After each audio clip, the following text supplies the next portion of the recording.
যত মানুষ আছেন অধিকাংশই ইসলাম ধর্মাবলম্বী মানুষ আছেন, তবুও কিছু কিছু অমুসলিম ভাই এখানে আছেন। আমি জানি কিছু বিশিষ্ট ব্যক্তি এখানে এসছেন, কয়েকজন ডাক্তারবাবু এসছেন, হাইকোর্টের অ্যাডভোকেট দুজন এসছেন, আলী আফজল সাহেব এবং আরেকজন শহীদুল্লাহ সাহেব।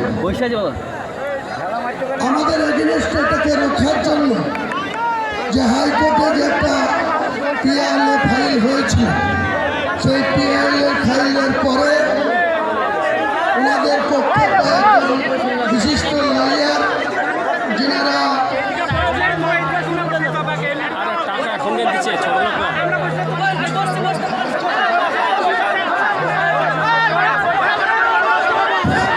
আমরা যখন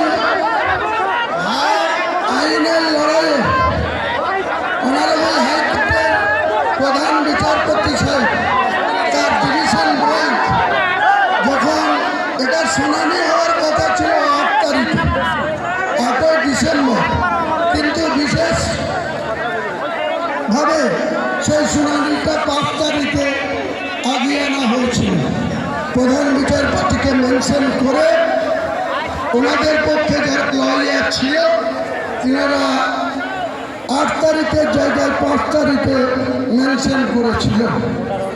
আমাকে এত ব্যস্ততার মধ্যে যখন এটা পিএলএ ফাইল হলো, তখন আমি 3 তারিখে আমাকে জরুরি ভিত্তিতে জেলা ছেড়ে কলকাতায় যেতে হলো।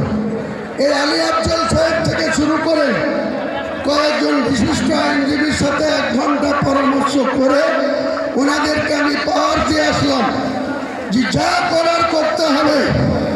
যারা এটার জন্য রোখার চেষ্টা করছে, আমি কোনো অসাংবিধানিক কাজ করছি না। ভারতের সংবিধানকে সম্মান জানিয়ে প্রত্যেকটা ধর্মাবলম্বী মানুষের নিজের নিজের অধিকার আছে। কেউ চার্চ বানাতে পারে, কেউ গির্জা বানাতে পারে, কেউ মন্দির বানাতে পারে।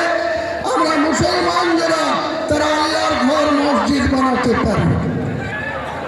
এখানে মিডিয়া বন্ধুদের বলবো, ন্যাশনাল মিডিয়ার বন্ধুদের বলবো, আপনারা দেখতে পাচ্ছেন বাংলায় এবং ইংরেজিতে এখানে পবিত্র বাবরি মসজিদের ভিত্তি স্থাপন প্রস্তাব লেখা আছে। আপনারা একটু ওইদিকে লক্ষ্য করবেন, আপনাদের ক্যামেরা ওইদিকে ঘোরাবেন, যেটা ভারতবর্ষ দেখুন যে এক শ্রেণীর মানুষ এটা হতে দিতে চায়নি।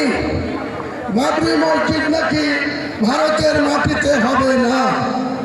আপনাদের অবগত করার জন্য বলি, 2019 সালে সুপ্রিম কোর্টের প্রধানমন্ত্রীর যে ব্রাঞ্চ, ফুল বেঞ্চ 5 সদস্যের, তারা দীর্ঘদিন ধরে এই মামলার শুনানি করার পর 2019 সালের নভেম্বর মাসে একটা জাজমেন্ট এসেছিল।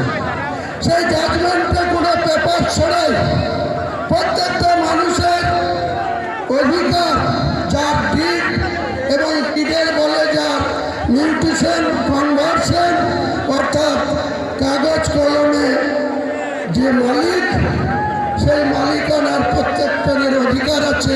সেখানে কি বানাবে, কি করবে, হিন্দু ভাইদের মন্দির করার অধিকার আছে, আগেই বললাম গির্জা করার অধিকার আছে, চার্চ বানানোর অধিকার আছে, তেমনি মুসলমান ভাইদের পবিত্র আল্লাহর ঘর মসজিদ বানানোর অধিকার আছে। সুপ্রিম কোর্ট যে জাজমেন্ট দিয়েছিল, সেই জাজমেন্টে যেমন উইদাউট কাগজপত্র ছাড়াই, রামলীলার কোনো ডকুমেন্ট ছাড়াই, শুধু বলেছিল